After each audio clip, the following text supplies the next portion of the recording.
Hey, welcome back to Ramsey vs. Comics for yet another CGC unboxing of some really cool stuff. Stay tuned to see what it is. Okay, people, let's do this one more time. My name is Ramsey. I'm a comic store owner. I organize conventions. I'm in a band, and I'm a lifelong pop culture fan.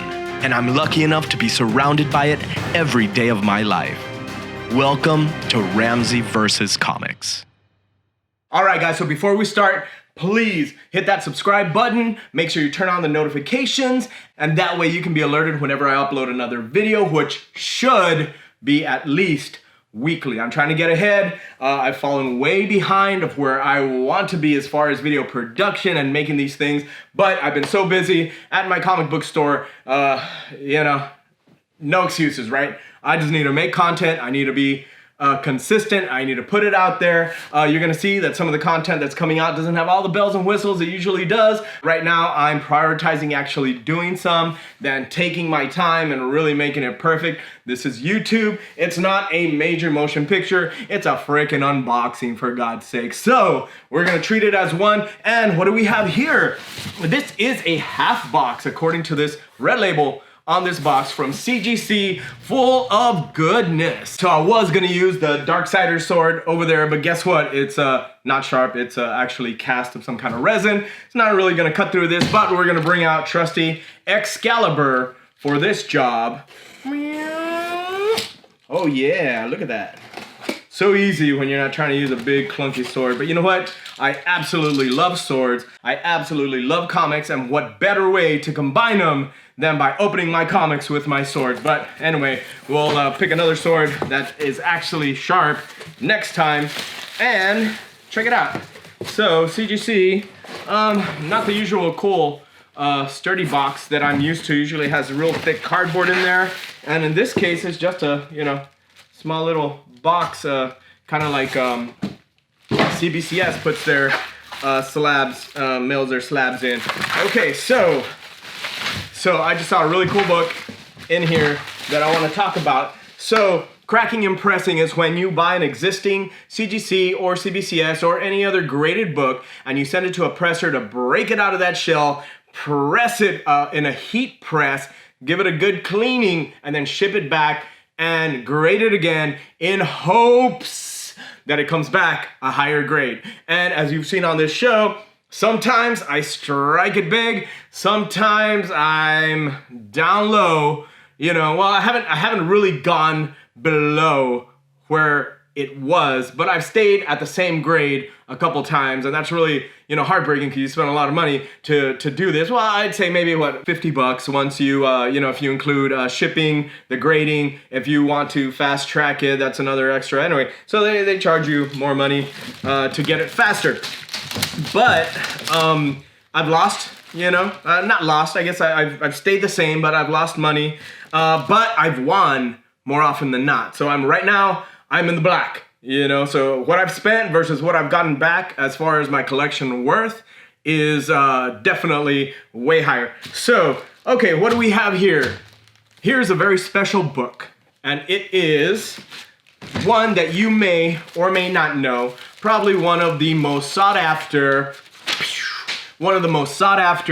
key issues lately, really been heating up, despite there being quite a few out there, but it is the first appearance of Wolverine in Incredible Hulk 181. Now you may ask, 2.0, man, I was hoping for like a 2.5, but you might ask, why is it at such a low grade? Well, if you look all along the spine, all in here, there's a lot of creases. So this book was well read, well loved, probably passed around generation to generation until it ended up in my collection or at my store. And so it is complete. You'll see some that have a green label. That means that there's a certain stamp inside that Marvel put in there called a collector stamp, and you would cut them out and put it into this little collection. I guess Marvel was trying to, I don't know, at the time maybe, stamp collecting was big, and they're like, hey, let's, try to include some stuff like that. And what it basically ended up doing is ruining a lot of comics out there. And so you'll see some of them come with a green label that says missing the collector's stamp. This one is not. This one is not missing it. It does have it, and but it is in pretty, bad shape. 2.0, that's about what I was expecting. You'll see a lot of wrinkling, a lot of color loss on those wrinkles, and you'll see tears, not just spine ticks, but actual tears along the spine. You'll also see that it doesn't quite center up. You can really see it in the back where it has, I guess over time and being stacked up, kind of moved over. And so it's not, completely, what's the word I'm looking for? Who cares? Hulk 181 2.0, hell yeah.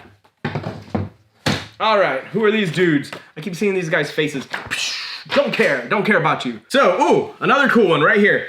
One of my favorite characters, especially in the 90s, when he was being written by Jim Starlin and drawn by Ron Lim. It is the Silver Surfer #1. Not the first appearance, unfortunately. Probably not even the third or fourth, but it is the origin of the Silver Surfer. Now, this one came back a 4.5 with cream to off-white pages. Looks way better than it did. Definitely can see that, Gary from Impressive Comics, who presses my books, if I forgot to mention it earlier, did a good job on here. If you look in the corner, you'll see that there's actually a piece of the spine completely missing. These books, kind of like Giant Size X-Men and certain other books, were square bound and are very hard to get in a really high grade because they didn't hold up too well. The staples are on the inside of the pages, and sometimes they tear through. Spines fall apart. I think my my Giant Size X-Men is like a 6.5. I sent it off to get cracked and pressed. It came back so much better, but they still gave it a 6.5. I can see a little stain here too. But yeah, 4.5, still a really great comic that I am happy to add to my collection. Yeah! All right, what's next? Let me see. Ooh, so here's a cool one. All right, so this one came to me in a lot of Silver Age books, including that Journey into Mystery 83, the first appearance of Thor that I have. This was one of the books in there. Not as high a grade as I would hoped, and definitely, you'll see why. It is Amazing Spider-Man Annual #1. It is the first appearance of the Sinister Six, when all these guys join together to fight Spider-Man.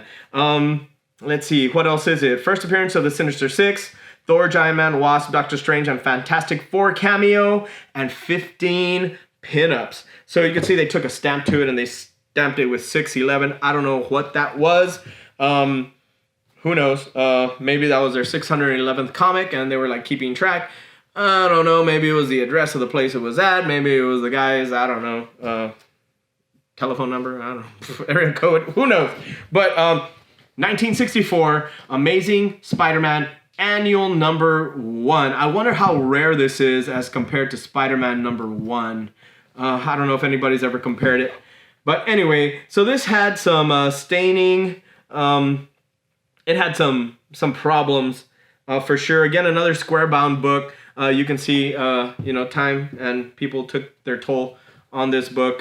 Folds along the back that actually did break color. Some heavy staining, foxing is what they call some of that. That's an actual like coffee stain or, I don't know, poop stain or something. But first appearance of the Sinister Six in a 3.5. Pretty cool.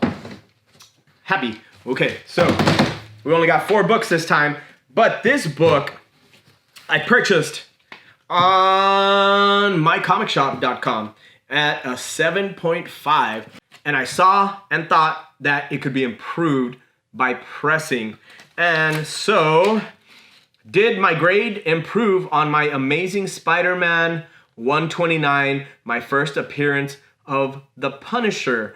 Let's find out. It was graded previously by CBCS, and I sent it to Gary Kendra to crack it out of its case, out of its prison, and free it, and then stick it in a heat press, cook it a little bit, in hopes of a higher grade. So, did it come back a higher grade? Of course it did. It came back an 8.5. How cool is that? Man, that yellow just pops. Man, sometimes you press a book and that cover just sparkles and it's so flat, like almost, unnaturally flat, but it looks so cool. And this one has white pages. If you look along the edge though, they look a little bit yellow, maybe due to like being exposed to the sun or something, but on the inside, apparently it was white pages. I never got to see it out of the case. When I bought it, shipped it straight to Gary at Impressive Comics, and he pressed it. So 8.5, Amazing Spider-Man number 129. That is really cool. This is an iconic cover. It has been recreated many times. It kind of tells you the story. That's a problem that I have with covers nowadays, that they don't tell you a story. They don't tell you really what's happening in there. Not that you want to know the whole story in the book, but you do want to give the reader something to want to pick up the book. Now it seems like all the artists, and while the art is amazing, it's just like people flying or people punching or people yelling, and they look great, but what happens? What's happening in the book? Like, it's not just about posing and the character. Like I think John Byrne, man, I can't think of the number off the top of my head, but it was from the storyline Days of Future Past, that one cover that I'll post right here.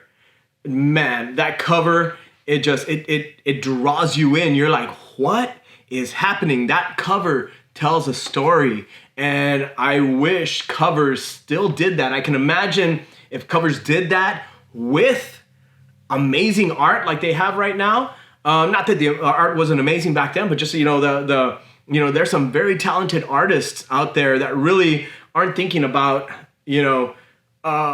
what makes a great cover other than great art. There's other aspects, at least I believe that, and I could imagine the artists nowadays like taking it a step further and just making a cover that's just like, wow, I need to find out what happens in that book. That's not happening anymore. It's just like posing.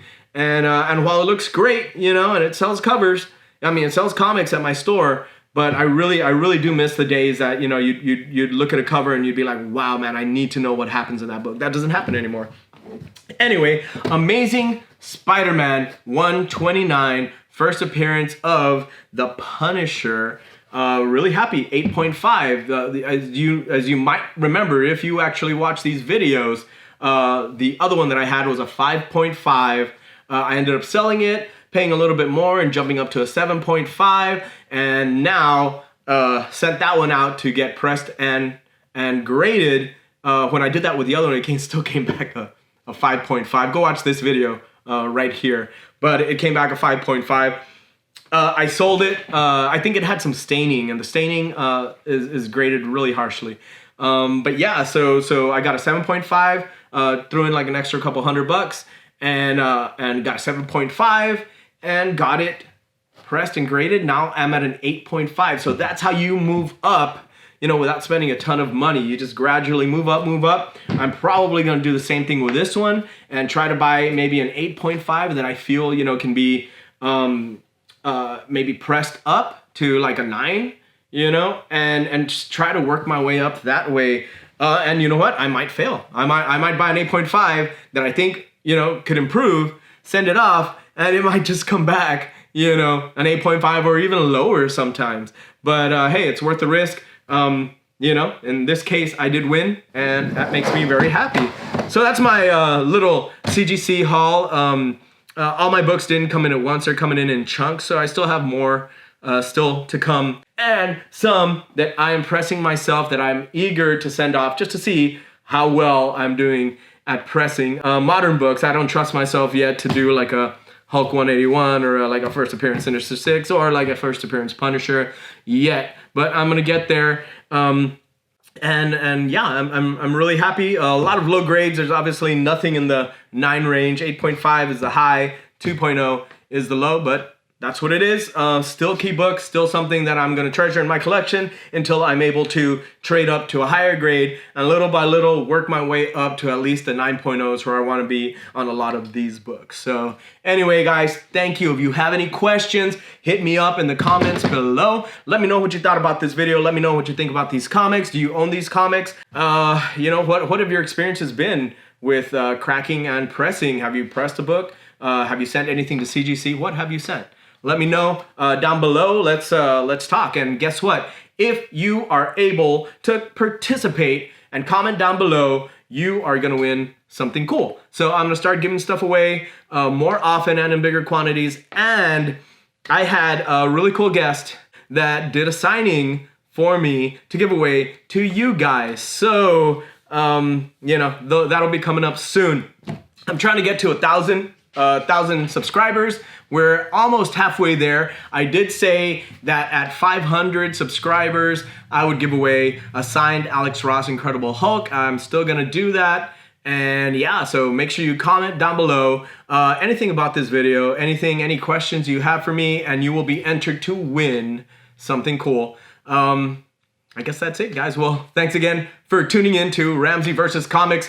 What's in the box? And in this case, 3 key issues that I'm happy to add to my CGC collection.